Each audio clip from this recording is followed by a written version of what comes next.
Hi everybody. In this video, we are going to talk about the Britannia case analysis.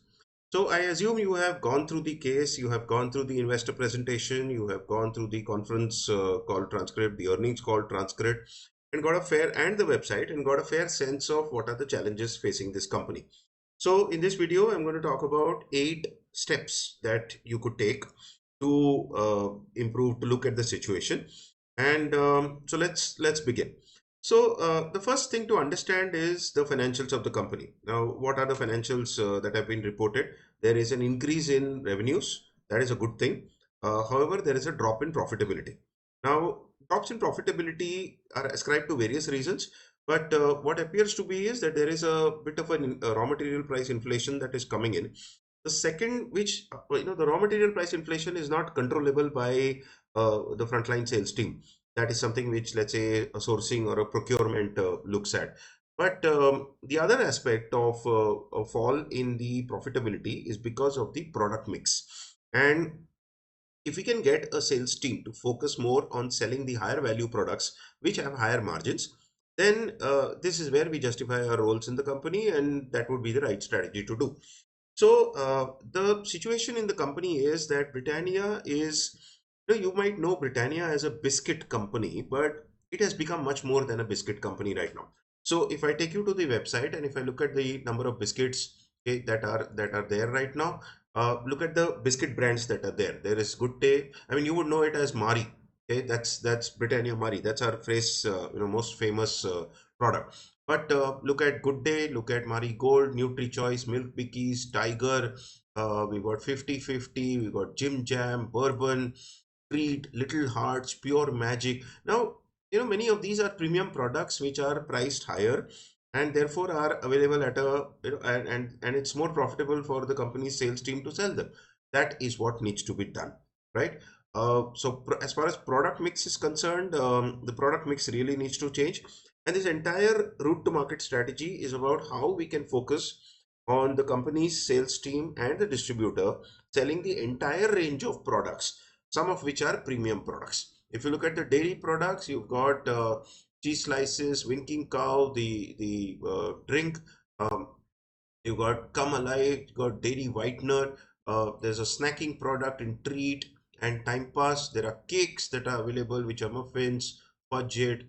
Right? I mean, I don't know how many of you were, I mean, even I didn't know many of these products when you were making the case study. You've got, a lot of these new biscuits that have come, these cake type biscuits that have come. There's a milk rusk, which is toasty. There are breads, 3 types of breads that are there, and there's also nutritious bars. I mean, let me ask you, how many of you actually knew that Britannia makes nutritious bars? Now, if the consumer itself doesn't know, you can imagine the distribution gap and you can imagine all the other issues that arise out of it. So basically, what is the point here? The route to market strategy is to make sure that the company's wide range of products, okay, what they call core products and adjacencies, are positioned properly in the market. When we say positioning, we're talking about physical positioning. And therefore, the decile strategy, the route to market strategy is falling into place. Now, so the 2 points here, profitability is down, and the way we can control the profitability in the sales team is to look at the front line, is the product mix that we are selling.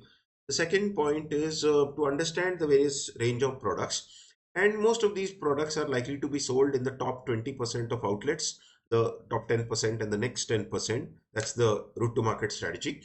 And therefore, these 2 types of outlets need to be treated a little differently in terms of distribution, in terms of market visits, in terms of products that are positioned, in terms of trade marketing. That's what the case is all about. All right. Now let's come to the third point. Whenever a strategy changes in a company, it is always important to align your team with it. Okay, why? Because standard emotional response of any human being is to be afraid of change, right? So therefore, what do you, as a sales team member, have to do? You have to sit with your distributors and explain why this change is being done, what exactly is this change that is happening, and how it is going to benefit. What is the change in behavior? So 3 things that are important. First of all, why is the change necessary? Why is the change necessary? Because the company has now got a bigger set of brands. And a lot of these brands are positioned towards the premium segment of the market. And the premium segment of the market does not buy from the average kirana store, it buys from modern trade, it buys from departmental stores, it buys from the A-class outlets. Therefore, the whole change in strategy. Um, Second group of people that needs to be aligned to the new strategy is the sales team member, your DSR, your distributor sales rep. Now, when we talk about alignment, what are we talking about? We're talking about an emotional and a knowledge-based alignment. We're also talking about a financial benefit. Okay, people are interested in these two things. One is emotionally, how am I going to change? What do I need to do? And that's what causes the fear. Second, what's going to be the financial impact? Will my income go up? Will my income go down? How much harder will I have to work? Okay, those are the things. So with the distributor, the idea is to do a joint business planning, a return on investment calculation, saying this is the amount of products that you're selling right now. As we start selling more of these products, this is how your revenues will increase. This is how your cost can be managed. This is how the investments will change, and therefore you will look at a better ROI going forward. Okay. The second point is the work change that needs to be done. Same discussion is to be had, these 2 points to be had with the DSR. First point is that we are coming out with an incentive system, and therefore this is how you can make better incentives. This is how your role will change. And second is this is the new products that you have to sell. This is the width of distribution, the width of product range, the range selling that needs to be done. So this is the third point, which is aligning your team, which is your distributor and your sales team member, on what are the changes that are taking place, how exactly is the day-to-day behavior of each of these people going to change, and what's going to be the financial impact of this change on everybody, and how quickly is it likely to come to.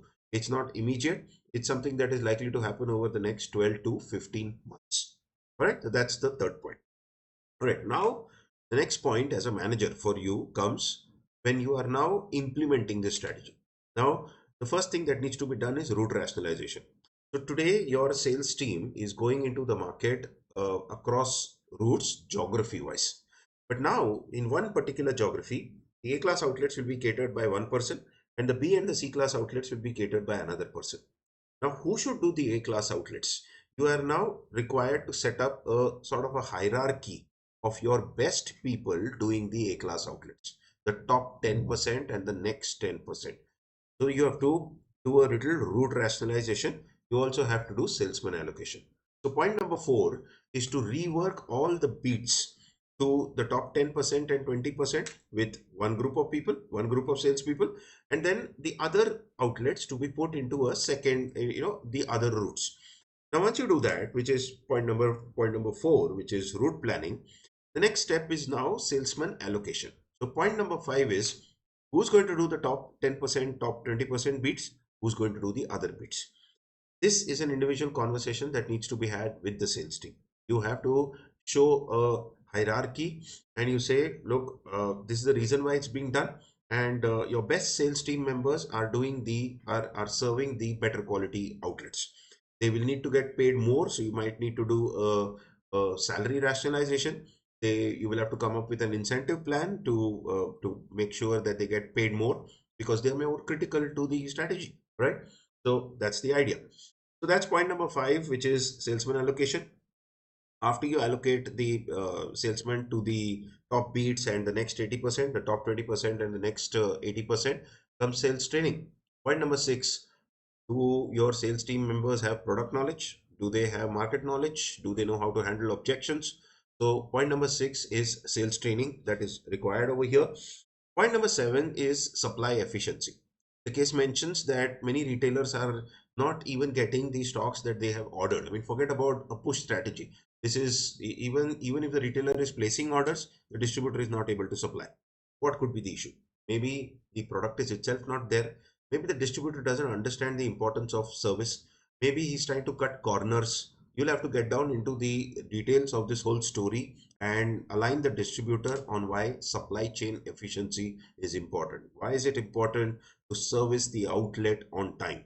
Okay, you can't have a situation where the the retailer is ordering today, and the stocks are going like 5 days or 7 days later. It needs to be done within 24, max 48 hours, right?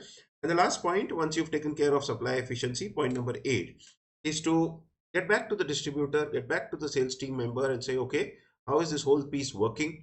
What are the incremental revenues that are happening? What are the challenges that you are facing? You'll have to go into the market, of course, as a part of your regular routine, work these beats. And that's how they explain to the retailer that instead of making a call once in a week, we are going to make the call twice in a week. We now have a wider range of products which are relevant for the customer base in that particular area. Those are the issues that need to be covered. So that's it about our analysis of the Britannia case study. I will see you in the next video. Thanks a lot.